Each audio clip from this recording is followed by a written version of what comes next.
वैसे सहाबा के दौर में ऐसा नहीं होता था कि बाप दुकान पे बैठा रहे और बेटा नमाज़ पढ़ने आज। वैसे तो कुरान में सराहत जो है वो जुम्मे के लिए है, लेकिन ये हर नमाज का यही हो। इज़ा नूदिया लिस्सलात मिन यौमिल जुमा, कुरान में तो जुम्मे का जिक्र है, लेकिन नमाज के लिए अज़ान एक बुलावा है। जब आप अल्लाह के बुलावे पर ही लब्बैक नहीं कह सकते तो आपकी दुकान में, कारोबार में बरकत तो उसी रब ने देनी है ना, जिसने आपको बुलाया है।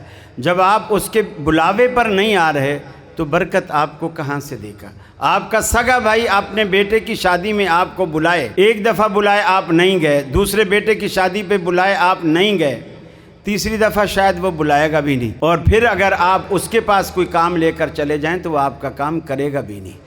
तो आप अल्लाह के बंदे हैं, अल्लाह का बुलावा आया है, उसी का हम रिज़्क़ खाते हैं, उसी का दिया पीते हैं, उसी का दिया पहनते हैं।